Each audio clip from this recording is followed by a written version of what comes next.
afternoon, ladies and gentlemen, fellow Rotarians, guests. We're glad that you're here. It is a beautiful Monday. It is still March. It's our last meeting of the month of March. It's going to be April before we know it. Hope everyone's enjoying their spring. And it is a great day to be an ELKR Rotarian. I would love to invite Donna Elisar up. Donna's going to give us some thoughtful words here, and I have a photo that I'm going to share. Okay, good morning, good afternoon, good day. Good afternoon. Go ahead. All right, I'm actually kind of nervous to present to you today because it's kind of personal, but I do want to offer a prayer for peace today. And in one of my legacy family languages, it's Molita Zamir, and to offer gratitude, which is Dist. I know a couple weeks ago we had a professor come in and talk about the history of Ukraine and Russia. And we also have been sharing that the Rotary International is collecting for refugees of the war. So I'm not making a plea on that part, but I know many of us, our lives have been shaped by war, either directly or indirectly. So today, I'd like you to meet my grandparents. This is my bush. My grandmother, or Busha, her name is Lafarka Suschek. And my grandfather, Jadus Iwan Belarus. They are from Ukraine. They both escaped separately when they were just children, I would say, from Ukraine during the Russian Bolsheviks Revolution. My grandfather escaped as a stowaway on a ship and then came over to the United States, ended up coming through Canada and Sault Ste. Marie. And I think that's one of the reasons why my bloodline is in the northern Michigan area. My Busha, Lafarka, she escaped when she was 6 years old. She escaped by floating on a chunk of ice with her mother across the major river in the Ukraine while they were being shot. We know this only because there's been records and my dad kept track of it. I didn't get to meet my grandmother, but I knew my grandfather. When I was a little child growing up, it was very customary to pass traditions, and I know I've shared before, I'm very Polish on my mom's side, and I'm very Ukrainian on my father's side. When we were growing up, particularly in 4th and 5th grade, they would do recitals or chants, and everything was typically done in threes. I don't know if it's directly related to the Trinity or Christian faith, but I wanted to share with you one that my grandfather would say every morning, and he would start it with,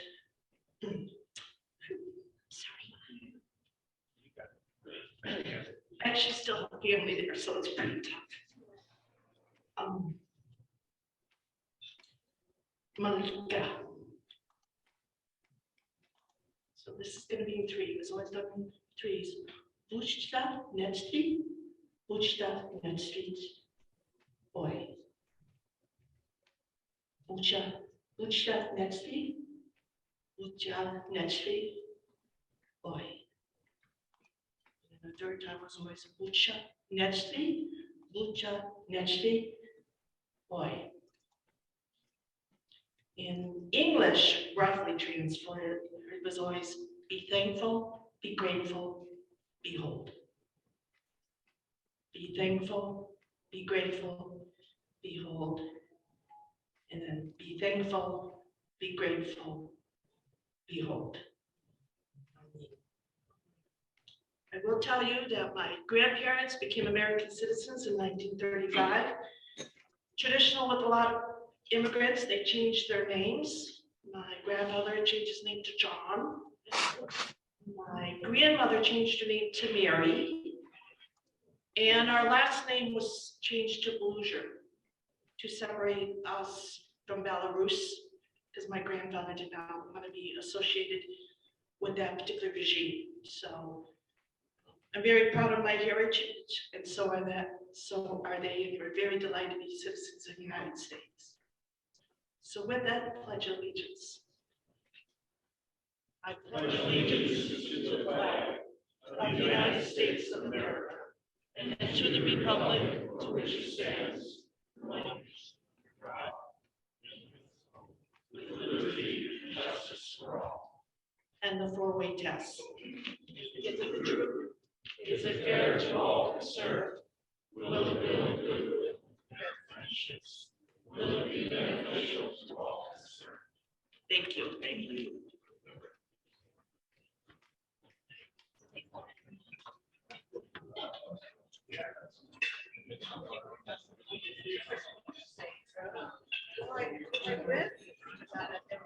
Donna, thank you.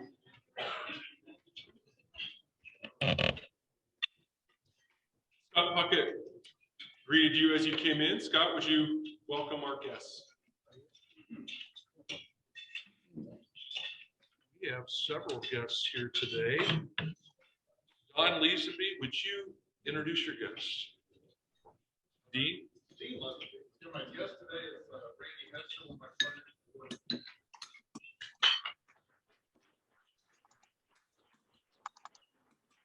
Jan White, you have a guest? I do. Neil Thomas. Go on in, but he can be a friend too.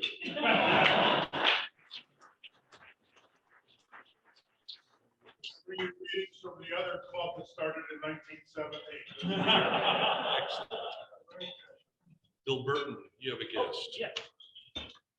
I never introduced her as my first wife just to keep her on her toes. This is my partner in life for 34 years, Debbie. Thank you. Jeff New, you have several guests today. I do. So, let's see. First, I will introduce you one of the co-first ladies of Mid-City Supply, our daughter, Sienna. Daughter-in-law, Megan New. Other co-first lady of Mid-City Supply, Sophie New, our second. Former stand-up. And the former first lady of Mid-City Supply, the mother of the two co-presidents of Mid-City Supply, and my partner of 46 years as of today.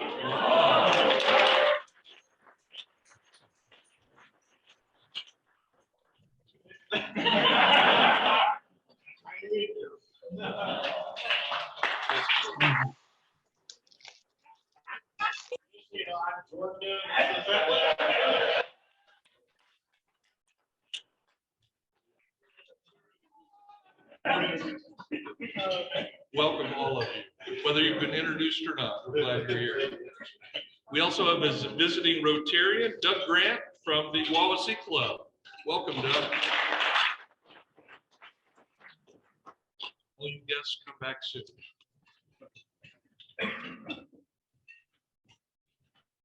Thanks, Scott. And thanks for joining us, Randy, Neil, Debbie, Megan, Sophie, Eileen. That's fantastic. And happy anniversary, Jeff. That's great. Very nice to both of you. Wonderful. All right. If anyone has any announcements, please make your way up. And while they're doing that, I will make a couple of announcements. First, some of you have received an email from me about the J&K Kissinger Award that Scott has chaired for the past couple years. We don't even know how long, but he said, you know, we might want to get that. So does everyone know what the J&K Kissinger Award is? It was actually an award that was started by this club, and it recognizes an outstanding Rotarian. It's really almost the Rotarian of the Year for the district, our district 6540.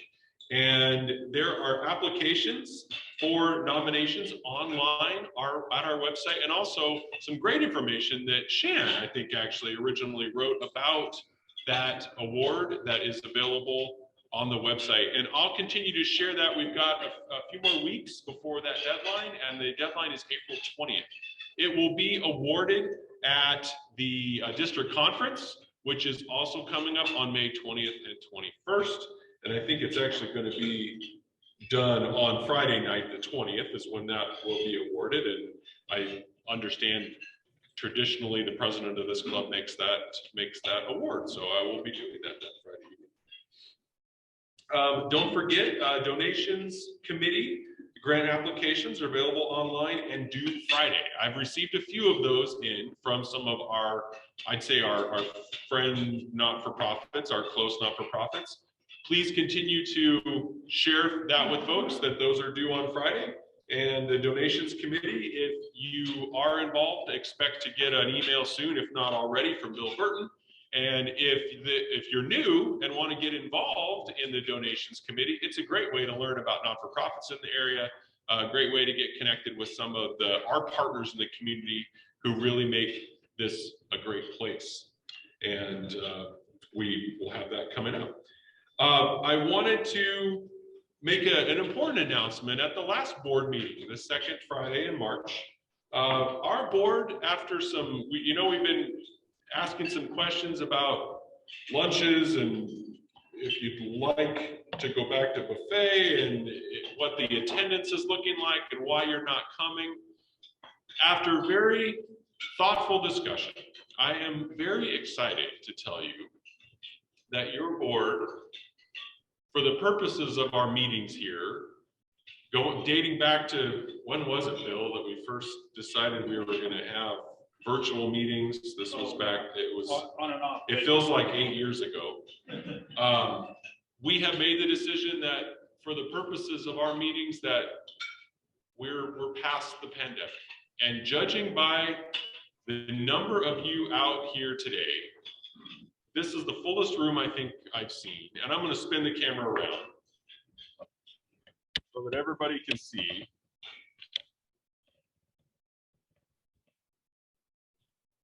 It's a great room. And whoa. This is what happens when you do your own stuff. You almost fall over the podium. We've got, I think, 18 participants online. Our board decided that it's time to do away with the administrative fee that we've had for meetings that was helping to support the equipment that we have and also just the ongoing way to make this possible virtually. We will still continue a virtual option, but we're going back to prepaid lunches. So you can rest assured that your lunch is paid for. It'll come in your quarterly billing. For those new to the club, especially those of our corporate members, do know that there's one of you that was the primary member. And so what will happen is that primary member will be billed for lunches. And then additionally, as folks come, if you have more than one from your organization, that will just be billed separately. I'm excited that we're back to this. And I hope that we can get more folks coming back in person. I know that those of you who have responded to the many requests for information and input have really expressed that it's this fellowship overwhelmingly that makes this club what it is. And a lot of those in-person service projects and things that really get our hands on and together are the things that make this what it is. So I'll send an email out to this, but and I am sorry I didn't do it last week. We wanted to make sure everything was in order, that we're set to do this. We'll be back to billing. We've been working with MAR28, our executive secretary, on getting that all out as it is normally, but we also didn't want anyone to be shocked when they get their invoice in the mail for this upcoming quarter, which could be on Friday. So any questions, please direct those to me. That was not a decision that the board took lightly. It was an important discussion, but we feel it's in the best interest moving forward. And I'm excited to be going back to that regularity. Mr. Hunt has a question from the back of the room. Did you say buffet or no? I did not hear. No, we are not going with buffet. The feeling was while there were a few more people who said sure buffet, a good number of those folks also said I'd be happy either way. The cost, there were a lot of concerns about the increase in cost going from 10 to 15. So we decided to meet in the middle, we'll keep it at the 10, and we'll go with served meals. And I'll be continue to work with Heidi as we do. They're always trying their best to put the best food out there. And I don't think anywhere, I'd be hard pressed to find anybody that could tell me you could go sit down at a restaurant, get that meal for $10 placed in front of you at the table. It's just not going to happen. So we appreciate everybody's input. And again, questions, please direct those to me. We do have an executive committee meeting on Friday. I sent that out to a few folks. And then our board meeting will be next Friday, the 8th. Still waiting on final location. This is our first one of the quarter, so we're going to go back to a breakfast meeting. I'm shooting for Perkins. I've just had a hard time connecting with someone, but we'll try to go back there. Upcoming schedule of programs. Next Monday, we'll have Kevin Deary. Many of you are familiar with him, the president and CEO of Boys and Girls Club of ELKR County. April 11th, Shannon Oakes from the Beacon Health Foundation. April 18th, we're going to have the chief of police here, Chris Seymour, on the 18th of April. And on April 25th, kind of in that law enforcement and judicial side of things, we're going to have Chris Spataro come talk to us. Judge ELKR County Superior Court number 5. And Kiwanian, right, Neil? Absolutely. There we go. All right. We're glad to have you. Neil, don't let him give you any grief. I was a Kiwanian before I moved here, and they showed me the right path. That was all I'm saying. I don't like to drag any, Kiwanians through the mud. Just saying.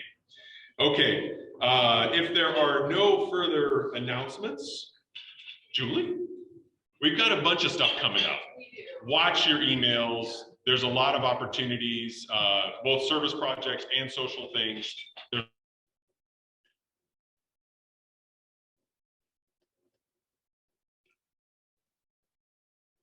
Well, it looks like we've lost the connection there momentarily. We'll see. Coming soon as table tents as well. There's just a few moving pieces that I'm still waiting on from Access Service, and also just figuring out some of the social things that we have expressed interest in, but I don't necessarily have commitments as far as dollars paid and things like that.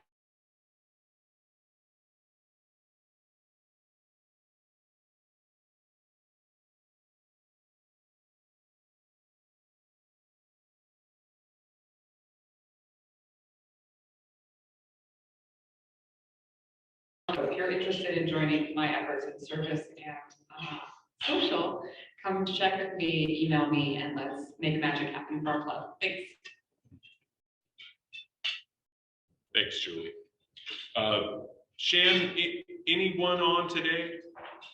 No. Okay, just to explain that little interruption, we're going to start celebrating more of our own Rotarians. We have some Rotarians hitting some amazing milestones, and Shan is working with those folks, and we're going to be having them come up and talk to us a little bit. We have some amazing anniversaries coming up. We also have a bunch of Paul Harris Fellows to award, and I'll work with Howard on those. But just know that we'll be celebrating more of you, more of us and what we do, and that's an important thing here at ELKR. Okay, our sergeant today is a man of few words and needs no introduction. So come on up, Bill. He needs no introduction.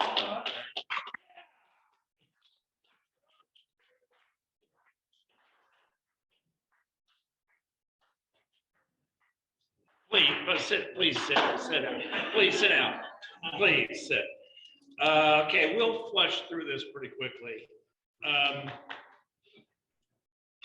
Speaking of that, if you go into a restroom with several toilet stalls, which one, the first one, the middle-ish one, or the last one is the cleanest?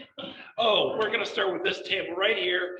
If you get it right, everyone else pays $1. If you get it wrong, you pay $2 each, and you can confer a little bit. Time's up. First, middle, or last. And your answer is? You said first? First one. You're right. You're right. So everybody else, please put in $1. Good job. Which has the most bacteria in alphabetical order? Oh, and this table over here, Mr. Templin, your table. The car steering wheel, a computer keyboard, a mobile phone, or a toilet seat. Which has the most bacteria? Steering wheel, computer keyboard, mobile phone, or toilet seat? You have 3 seconds to confer. Please do. Time's up. What is your answer? A phone. No, computer keyboard. By 200 times more than a toilet seat. What is, Doug, your table over here? You'll have 3 seconds to confer. Get it right. Everyone else pays $1. Get it wrong, you each pay $2. What movie was the first to show a toilet flushing? What movie was the first? I'll give you a hint. It was a suspense thriller. Very well done. You're off the hook. Everybody else, please put in $1. Before soap, we'll go to Eric, your table right here. Before soap, what was used instead of soap? Was it honey, lemon juice, olive oil, or pumice? You have 3 seconds, and your answer is? Pumice is exactly wrong. It was olive oil. You'd go in the sauna first, then slather on olive oil, then they'd scrape it off, and along with that, hopefully dirt and some skin. So everybody, oh no, you put in $2 each, please. In the Dark Ages, Sherm? I didn't mean anything by that. I didn't mean anything by that. But in the Dark Ages, Sherm, what was the frequency of baths? Was it 1 or 2 a year? Was it once a month? Was it once a week, or was it never? I think it was once a week. It was not once a week. It was once or twice a year in the Dark Ages. So please put in $2 each. Thank you so much for that. Air conditioning, right? Air conditioning, that's a good subject. The last name of the person who invented the air conditioner, was that person's last name in alphabetic order? Carrier, Standard, Train, or York? This table right here, Mr. Diger. It was not York, it was Carrier. Yeah, Carrier. See, you guys can't, you guys know all these answers. So $2 each for your table, please. What industry first used an air conditioner? Mr. Brad Miller, your table, please. Was it florist, funeral home, hospitality, or publishing? The first industry to use air conditioning. Time's up. Your answer, please. Very good. Because they wanted to keep the humidity down for the paper to consistency. So you're exactly right. Everyone else, please put in $1. Now, Stu, Jen, your table. When you're making ice cream, remember the ice cream? You'd have ice around. What did you put in the ice to make the ice colder? How many stew barbs do we have in this room? Salt, you're right. So everyone else put in $1. Which famous monument? I'm not sure what this has to do with HVAC, but here, plumbing and heating. But here we go. Which famous monument grows taller in the summer? Donna, we'll rest on your heritage on this. Which monument? The Eiffel Tower, Mount Rushmore, the Tanjan Pager Center in Singapore, or the Willis Sears Tower in Chicago? Which of those grows taller in the summer? Wrong. Eiffel Tower. Put in $2 each, please, including guests. All right. Mr. Thorne, your table back there. Which automotive manufacturer was the first to have air conditioning in its cars? Was it Ford, Mercedes, Packard, or Studebaker? That is right. Everyone else, please put in $1. Are you all putting in your dollars when I say this? But you're right, 1939, the only problem is the air conditioner took up half the trunk, so a lot of people didn't like it. Okay, Mr. Hunt, back there. This is a simple one, true or false, yes or no. Do fans cool the air? Yes or no? It's time to answer. Actually, the answer is yes, just a little bit, but more than anything, it's wind chill factor more than anything else. And then, now finally, for the for the new table. Okay, here we go. A standard, the news, and full family, of course. A standard set of towels is what? There's 5 things.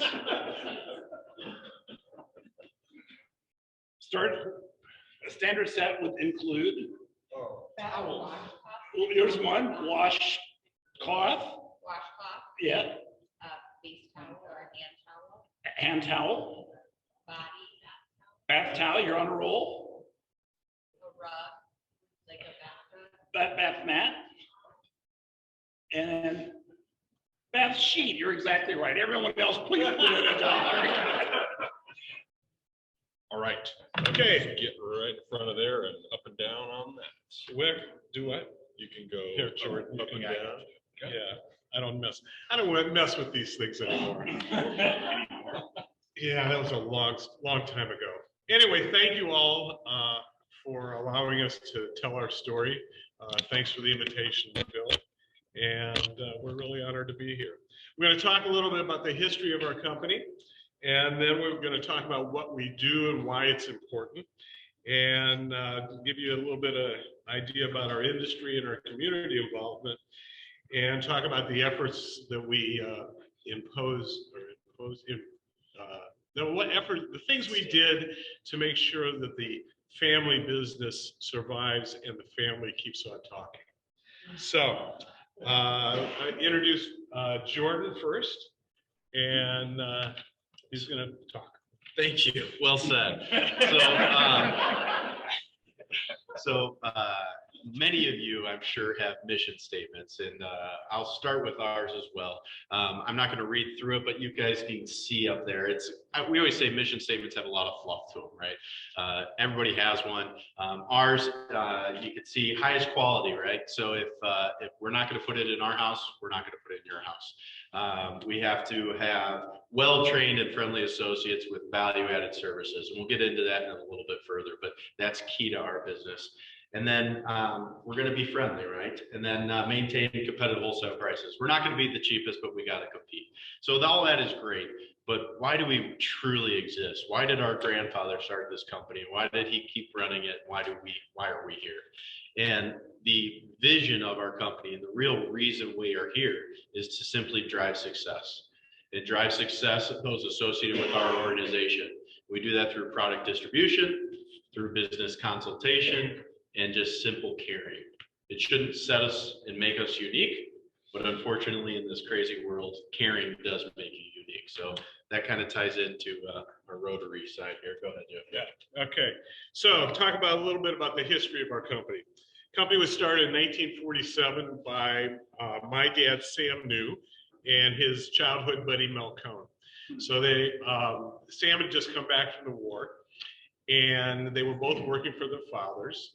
and decided they didn't want to do that for the rest of their lives. So they decided to start a business. Well, Mel's dad was a plumber and Sam's dad was the grocer. And just a side note, when my dad decided not to stay in the family business, my grandfather sold his store on Portage Avenue to Martin and Jane Tarnow. So I could have been in a totally different business. Anyway, so they moved to Elkhart. They found an empty building on South Main Street, which is where the post office is now, and they opened their store. In 1953, they decided to go wholesale only and moved to a new building on 834 East Beardsley Avenue, where the Burger King sits now. In 1960s, we opened our first branch, and that was in Michigan City. And then in 1972, we moved to our present location. I can't believe it's been there for 50 years. 940 Industrial Parkway. So Mid-City was, let me back up a second. So Sam and Mel had a customer by the name of Glenn Brown that owned a company called Bristol Trailer Plumbing. And they made plumbing harnesses for the mobile home and RV business. I'm not sure exactly how it happened, but Sam and Mel ended up owning 2/3 of that company. I think they owed him a lot of money or something. I never really was able to confirm that. So so Mel ended up running Bristol Trailer Plumbing, and Sam stayed at Mid-City and ran that. In 1972, the companies merged and became part of Bristol Corporation. So Bristol Corporation included Bristol BPC, which is where Mel worked. Where's Mel? Mel was. Don't tell me don't say anything if I got this wrong. Anyway, in 1972, they all merged together and they went public on the OTC market. And they had a number of other divisions, but it was mainly Mid-City and Bristol, and they also made pipe and a few other things. In 1979, the board of directors of Bristol decided that Mid-City didn't really fit in the mold, and they decided to sell it. Well, I had started full-time in 1976, shortly after graduating from IU. And I can remember my dad came home one day and said, "Hey, you want to buy it?" I said, "Sure." So we did. So that's how we ended up owning it. The new family ended up owning it all by ourselves. So we took over in November of 1979. Those of you who weren't born yet have no idea what that was. But shortly after that, we took over. Prime went to 21%. Of course, we borrowed a lot of money to buy it back from Bristol. Major recession, and I took over at the age of 26, and it was the next 2 years were the first 2 losing years in the history of our company. So, I took over, and I thought it was a complete failure. You remember that, Eileen? Yeah. Ooh, a lot of counseling from my better half there. Anyway, but things got better. Recession went away, and we started making money again. In 1984, we purchased Global Supply in Plymouth, and that became our first branch. 1990, we opened a branch in South Bend. 2003, we purchased Fromm Supply, which was in Michigan City, Valparaiso, and Jenison, Michigan. And so we went from 3 to 6 branches overnight. That was a pretty crazy time. In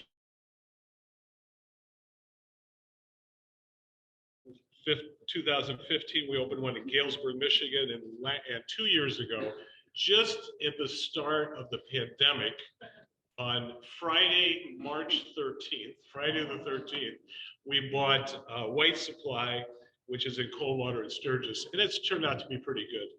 So, so that's a brief history. I want to show a little video right now. We created a video that we're using for recruiting and onboarding, and it's about 15 minutes long, but this is a shortened version of that. So this is 6 minutes.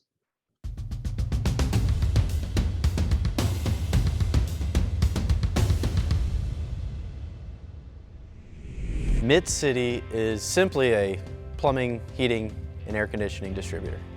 But in my opinion, they're more than that. Mid-City is an organization that allows 135 people right now and their families to eat. Mid-City is a tool to help the economy, the local economies, to give back.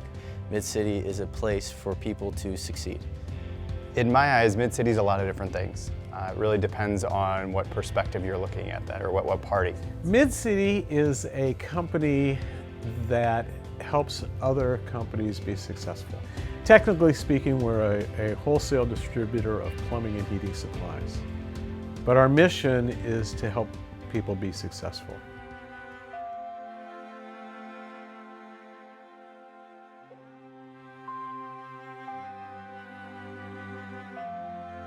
Mid-City was started in 1947 by Sam New and Mel Cohn. When they came back from the war, neither of them wanted to go in and work with their dad. So Sam's dad owned some grocery stores and Mel's dad was a plumber. So naturally the two kind of came together and they created a plumbing retail store. At the beginning, it was in downtown ELKR and they used to drive to Chicago, buy things, come back here and sell them. And then over the years it grew and was mostly plumbing. And then in the 50s, they became wholesale only and moved to a bigger location. Then in the early 70s and 72, they moved to where we are today. And my dad says that when they moved into this building, they thought there was no possible way they would ever fill the building. And we have expanded 3 times on this building and could definitely use another one at some point here in the future. So we started out with 1 location. Now we have 9 locations and about 130 associates. When I hear speakers and I hear something important, things that I want to keep, I write them down. I call them keepers. One of my keepers came from a guy by the name of Dr. Herb True. And he said, you can only be as successful as those around you will allow you to be.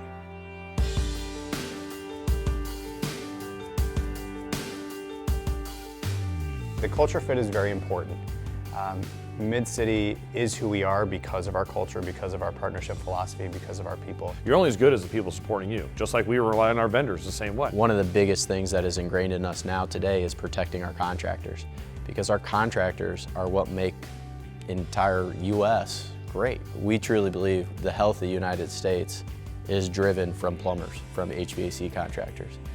The United States wouldn't be where it's at today without plumbing and heating. I mean, it's literally the fact. Indoor plumbing colonized and made this country what it is. And I guess made this company what it is as well too. But realistically, we're providing a service. You know, they can go buy anywhere and buy anything from anybody. We sell the same products that 22 other distributors sell right now. But they come to us because of our people.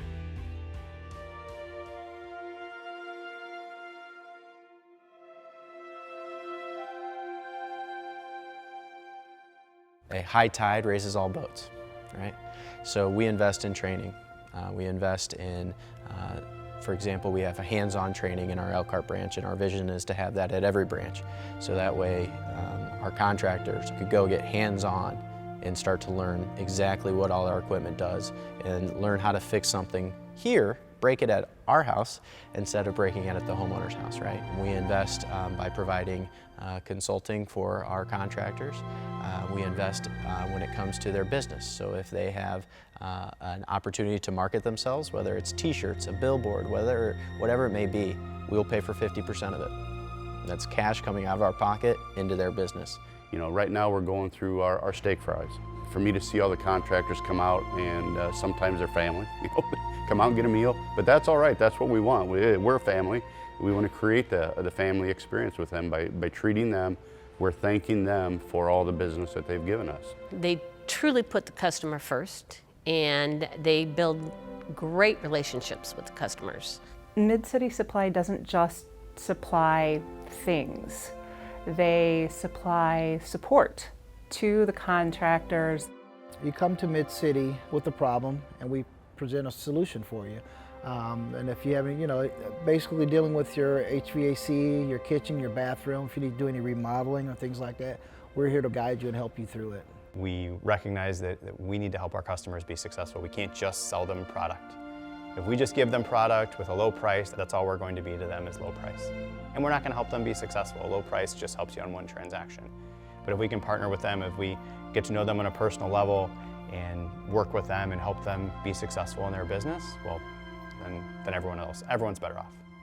Our whole goal and our whole objective and our whole bloodline is to drive success. of those associated with our organization. So whether we do that through simple caring and giving, through giving you a toilet, through helping a contractor learn in how to generate revenue and how to make money, so eventually they can retire. That's our whole goal, is to drive success within our organization, people affiliated with it, in the local economies.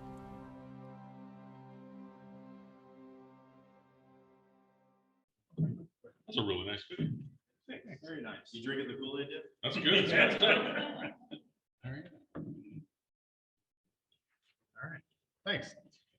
So real quick before I get into my stuff, so Jeff said when he took over from Sam, they had a recession in 79 and 80. Well, Jordan and I bought the business from Jeff on January 1st of 2020. So sorry. It seems that every time Mid-City changes hands, something major happens. So we'll take the fall for that one. All right, so I'm going to talk to you a little bit about kind of where we are today and what we've kind of done to ensure that we're going to be able to do this in the future. So like Jeff said, we have 9 locations currently, 5 in Indiana, 4 in Michigan, and you never really know when that next one is going to come up. Get closer to the mic. Can everyone hear me okay? All right, good. We have 140 associates, which seems kind of crazy because I know just 6-7 years ago, we were just kind of getting over that 100 mark. So 140, it's pretty cool. Last year was the first year we hit 50 million in sales, which is a big milestone for us. We were really working hard to get there. And last month, we crossed $15 million in inventory, which thanks to Bill and our partners at First Source, we've actually been able to pay for as well. So our vendors are really happy about that. In terms of our product lines, we're about 50-50 between HVAC and plumbing. Back in the Great Recession in 08-09, Jeff and his leadership team decided that they wanted to get more into HVAC because throughout most of the history of our company, we were mostly plumbing. New home construction, that sort of stuff. Well, nowadays with the internet, the box stores and everything, a lot of those plumbing products have become more of a commodity. It's harder to add value. It's something we talk about a lot. And right, we're not adding value. We're not here. We don't make anything. So it's up to us to add value to the products. And in the HVAC industry, those products, you can just add more value. They're more technical. They're more complicated. It's more value that we can add. So they made that decision at that time. We were 20% HVAC probably. And we've added a lot more. We had 2 or 3 people in our HVAC department. Now we have probably 12 or 13 and we're 50-50. So say 18. We've hired some more people. All right, so in terms of our major lines, York and Luxair, I appreciate the York answer because that's what we sell, but York and Luxair are major forced air, furnace air conditioner lines, A.O. Smith and Navian on the water heater side. Then in terms of the showrooms, the pretty stuff, Delta, American Standard, Toto, all very common names in the industry is what we sell. Tools, we sell Milwaukee Tools. It's a line that we took on a handful of years ago. It's been awesome for us. They're a great partner to work with. We also like to support some of the local manufacturers in our industry. Nibco obviously is a bigger one that a couple of you may have heard of. We sell plenty of Nibco, and then Continental Registers, or Continental Industries is a company that I don't know, some of you may not have heard, but they're in Elkhart, and they make registers and grills for the HVAC. So a lot of great products, and always more to come. So the other thing I want to talk a little bit about is our Family Business Council. So we are family, right? 2 generations, we work together.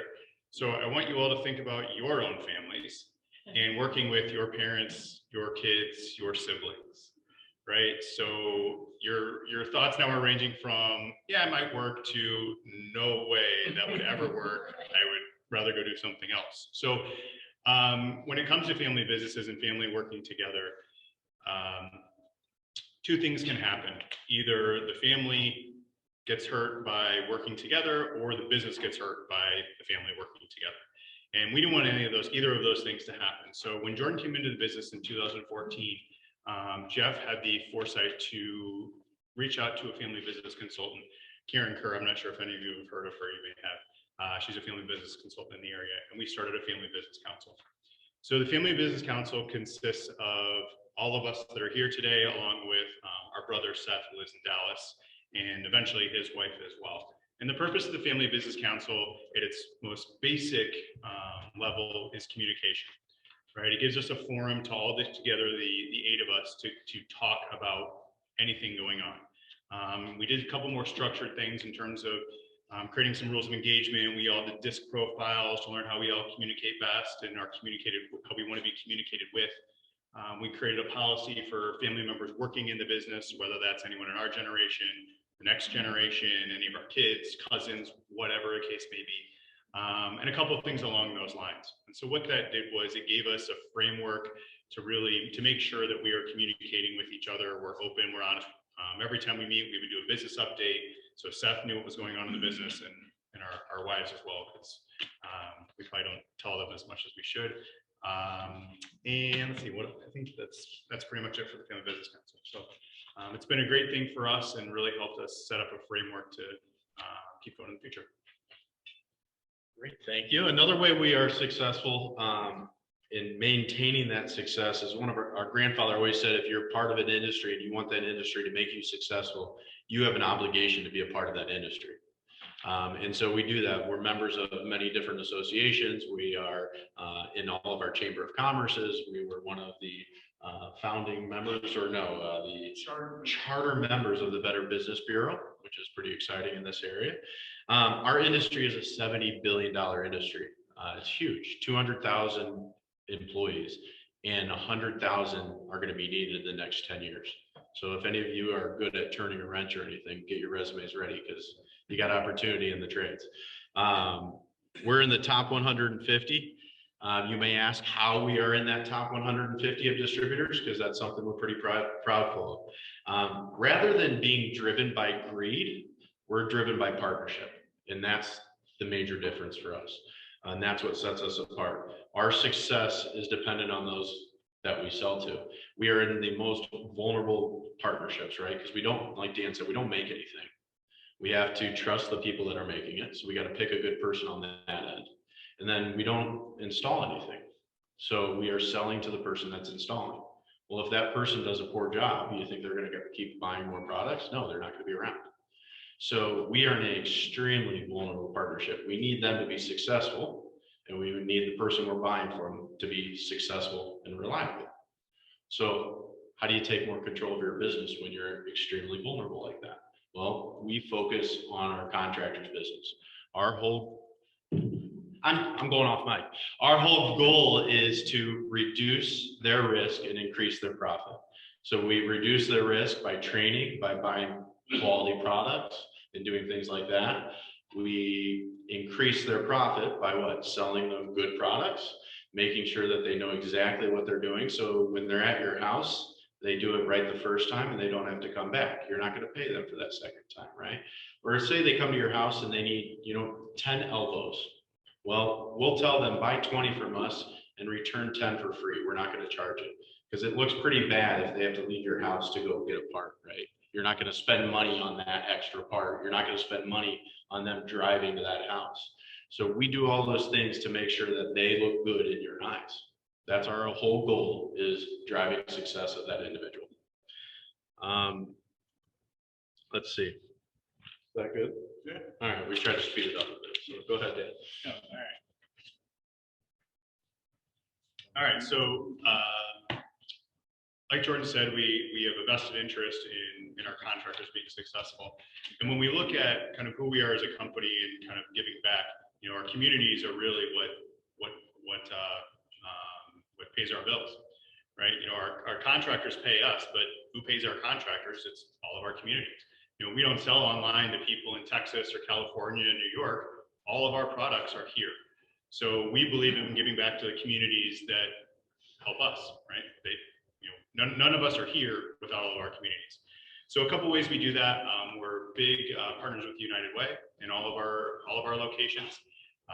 United Way is a great organization. Sam was on the board in Elkhart County. You were on the board, still are on the board on the Elkhart County when he's in town.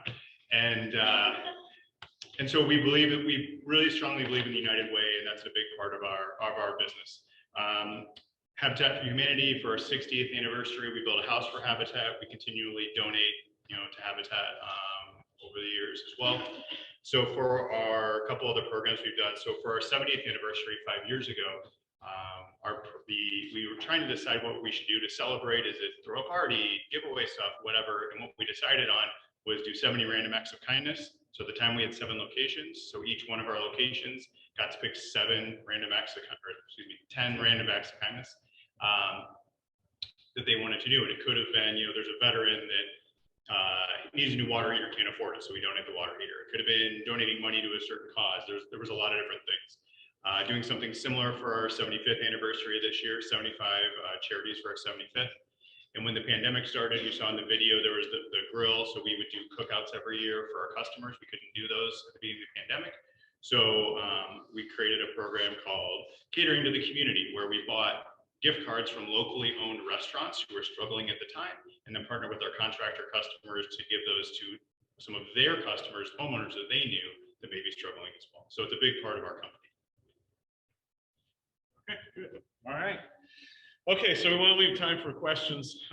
Just real quickly, our future. Our goal is continued managed growth. We want to get bigger, but we need to do that by being very selective as to what we do. Improve our operational efficiency and find new ways to keep adding value for our customers, our partners, and our communities.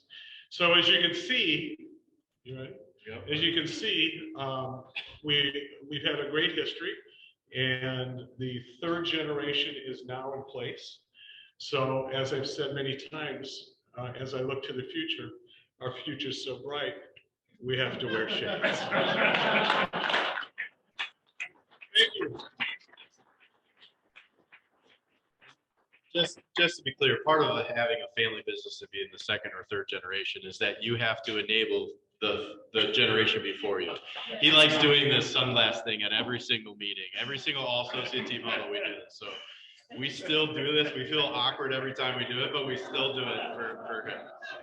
Any questions? Any questions at all? And one of the things that I learned in the Family Business Council is how to take crap from my kids. Question? Yeah. Yes. You have a tradition in your family of fantastic marketing genius from Mr. Jeff New. And since he's basically retired and turned over the reins, who's carrying on this marketing genius capability of some of those commercials? To be fair, we've taught him everything he knows. And it's his job to take the credit. So we'll keep allowing that. No, we still have, we are both marketers ourselves, and we love marketing. So, and we sell toilets. I mean, you can't have fun selling toilets. You're doing the wrong thing. So we'll keep having fun with it. The toilet seat commercial is a classic, though. A question from online. Deb Oza asks, do you promote the Mike Road Works Scholarship in any way? Not yet, but that's fantastic. It's a great question. So we don't do that yet, but we're really impressed that Mike Rowe, he's actually doing it the right way, in our opinion. So we are looking to get more involved with him. He's actually speaking at one of our conferences this year. So we're excited to start looking into that. Yeah. Great question. Thank you. Anything else? I'm sure the guys will stay around a few minutes if you have questions, but I would love to thank you all for being here. It's great. Really nice to meet you both.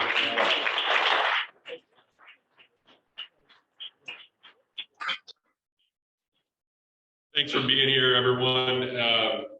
I want to say too, from Wellfield, and we always end, we typically, Jeff, we give our guests passes to Wellfield. Yeah. And if you have used the sink to wash your hands, if you've gone to the restroom at Wellfield Botanic Gardens, you have Mid-City to thank for that. So thank you for your contributions to our comfort station there, as we call it. And your dog gets a drink out of the That's right. And if your dog gets a drink out of the drinking fountain, that's right. I don't think they know about that. So. They might not. We'll keep that quiet. Thanks everyone for being here. Thanks to Mid-City for being here, and partners and other parts of the family. Thanks for being here so much. Thanks everyone for your service in the community. Have a great rest of the week. We'll see you next week.